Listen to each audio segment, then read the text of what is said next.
Yeah, hi folks. Today I want to look at the recent Colmar Brunton poll. And there is one thing that makes me very, very happy, and that's Winston Peters is now down to 4%. And I'm happy about that because the guy is a prize prick. Half of the people who voted for him, including myself, thought he'd do the right thing and go with National. But no, he chose the loony left. So all of the things that are, the loony things that are happening in our country right now are all on him. So now let's go and have a look at the poll. Kia ora, good evening. Simon Bridges is stagnating, Judith Collins is on the rise, Labour has dropped, and New Zealand First is under the threshold. These are the findings in our latest One News Colmar Brunton poll. In the final poll for the year, it's not the Merry Christmas many of our party leaders were hoping for. Political editor Jessica Mackay has the numbers.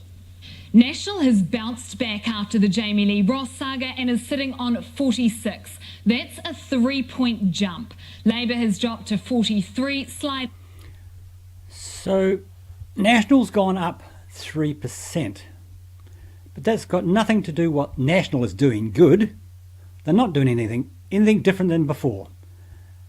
It's simply because the Labour and the loony left, the loony Greens, are taking this country down. They're doing loopy stuff.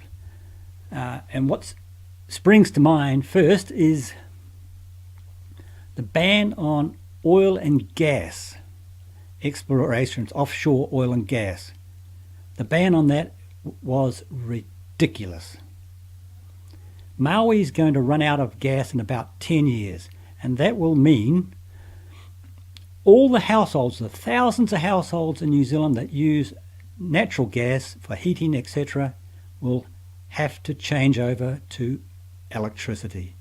And where's the electricity going to come from? The Greens have no plan. It's not going to come from. It's not going to come from windmills. It's not going to come from solar, and it's certainly not going to come from nuclear. So where's it going to come from? It's going to come from nowhere. That means we'll have a shortage of power in 10 years' time, and our power prices, like Australia, will go right through the roof. It's suicide. And then the next thing they've done is the tenancy laws. The new tenancy laws are ridiculous. They've taken all the power away from the landlords and given it all to the tenants. They are so restrictive now that landlords will end up, half the landlords, I wouldn't say half, but a lot of the landlords will just give up and sell off their houses and put their money elsewhere. Or maybe they'll do their business under the table. And then we've got the ban on the so-called single-use plastic bags at the supermarkets. And we all know that they are not single-use. Everybody recycles these bags. We use them for rubbish. We use them for freezing things. We use them for nappies. You do all sorts of things with these bags. And it won't make an iota of difference to the plastic in the ocean, because 95% of the plastic in the ocean comes from from Asia and Africa. So why are New Zealanders paying for that or having to be restricted because of them? It's idiotic. And then we've got Jacinda Ardern wanting to take the so-called refugees from Nauru and bring them here. So what's that going to do? It's going to increase the boat people. It'll start the boat people trade again. It's another idiotic thing she's doing. And then we've got Shane Jones, who's redistributing all your hard-earned tax dollars around the country willy-nilly as he sees fit. Now, what gives that prick the right to do that? 2 points. The minor parties are in the danger zone. The Greens are on 5, just reaching the 5% threshold needed to stay in the game. New Zealand First down to 4. On these numbers, it'd be gone. The Māori Party is on 1 despite not being in Parliament anymore, and ACT creeps up to 1 too. Let's translate that to seats in Parliament. Remember, 61 is that magic figure a party needs to form a government. Labour's 54 seats and the Greens 7 makes 61, so they'd be in power. Remember, New Zealand First isn't in the mix.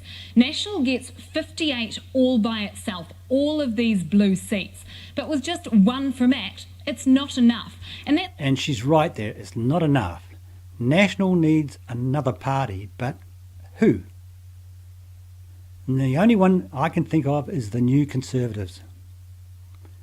They're the best fit for National, and somehow National need to get together with the Conservatives and get them over the line somehow, because National will not be able to get the numbers up on their own. It's a major problem for National right now. ACT isn't helping much.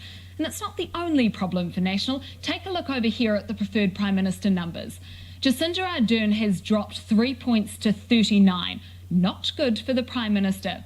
But look at Simon Bridges. He is wallowing at 7. Yeah, Simon Bridges is on 7%, and he's been on that forever. The guy is a complete noddy. He's got to go.